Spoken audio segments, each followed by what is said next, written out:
All right, hello everyone. It is time for a quick video. I was going to wait to upload this till Monday, but we'll put it up there tonight and you can see it when you see it. All right, so this afternoon, the early game. It's the only one that's completed as I'm filming this right now. Right now, Carolina, Columbus, and Mississippi are in the middle of their game. That really doesn't have a bearing on anything. Everything, all the excitement is in the Empire Division. And the plot thickened a little bit today as Danbury cruises to an 8-1 win over the Elmira River Sharks.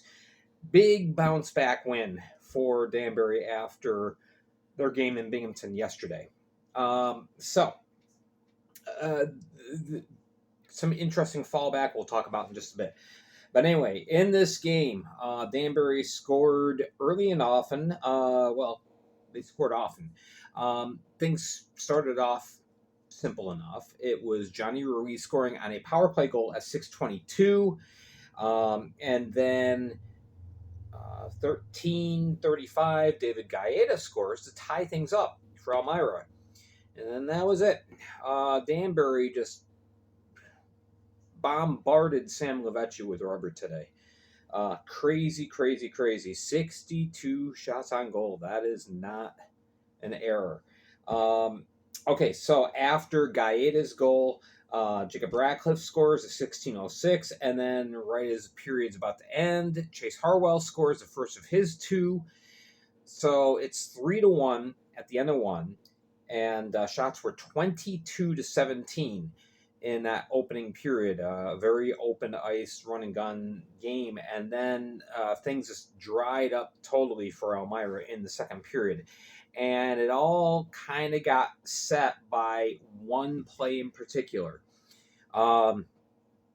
Deep in the Danbury zone, Connor Woolley goes the button hook in the corner to move the puck up. He gets blasted by Jake Schultz. Initially, it was just a 2-minute for high sticking. Woolley was down the ice for quite a long time, had to get helped up by the trainer and whatnot. So after that happened, they said, okay, first of all, interference, and they gave it a 5-minute major. That's the second time in just a couple weeks we've seen a 5-minute major being given for an interference call, which is unusual, but it happens. And then Schultz was given the gate. So, being that happened, there is a risk that he could be suspended for Elmira's final game. But for this game, it really set the tone. As now on a 5-minute major, Danbury scores twice. They get goals from Corey Cunningham and Chase Harwell again. So now it's 5-1. And that it just seemed like all the steam just left Elmira at that point. Late in the second, Bogdan Zinchenko, he scores a shorthanded goal, a 17:41. So shots in the second period, 25-8 in favor of Danbury. Like I said, they got a lot of rubber on. Poor Sam Levechi, he had no place to hide today. Third period, it's Gonzalez scoring. I almost said Ricky Gonzalez, and of course he's with Motor City. No, it's Kyle Gonzalez at 3:19. And then Daniel McKittrick scores at 7:46. And thankfully, that was it. 8-1 final. Final shot, 62-40. And Gaeta had the only goal for Elmira. Levechi, he got pulled with a little under 8 minutes left. And Frankie McClendon came in because I think Levechi was starting to have nightmares about pucks coming at him. 45 saves out of 53 shots. Meanwhile, very nice night for Connor McCollum. He saves 39-40. Chase Harwell 2 goals, and then McKittrick a goal and 3 assists on the night. So Elmira now 20-33-2, 60 points.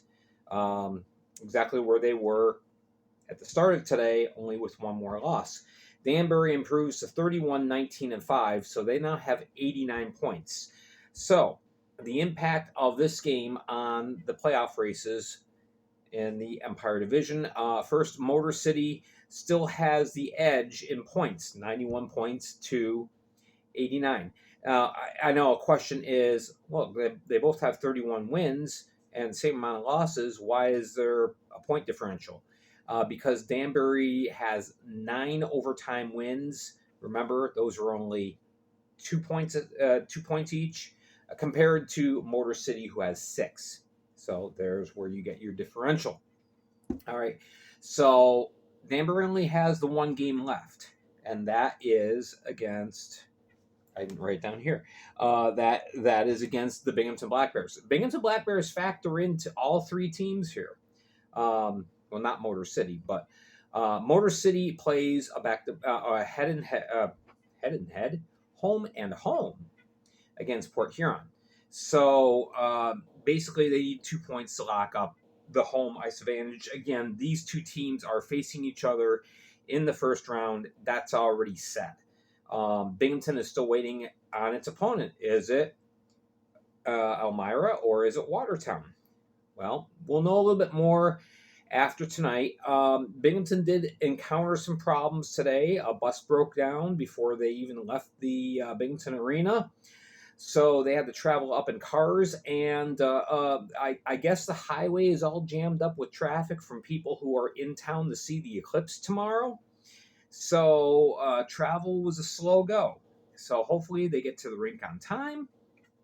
We'll see.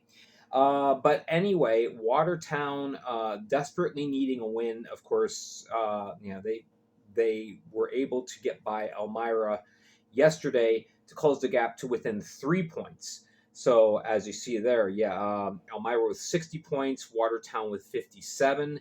But Watertown has 3 games left, counting the Binghamton game, which probably by the time you see this video will have been played and we'll have some clarity there. They play Blue Ridge twice next week, as opposed to Elmira playing against Binghamton. So Binghamton plays Watertown tonight and Elmira next week, and Danbury next week. So very, very weird. Anyway, so that's where we are at. Tomorrow on Spotify, I'll give you the results and the breakdown of the games between the River Dragons and the Seawolves, and the Black Bears and Watertown Wolves. All right, so there you go. As well, we'll also delve into our 5 stars for the weekend. All right, thank you so much for watching and joining me.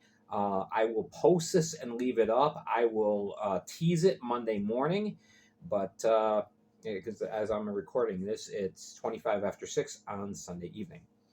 All right, thank you so much for watching. Make sure to hit like and subscribe. You know the drill. Thanks, everybody. This has been the Fed League Flash.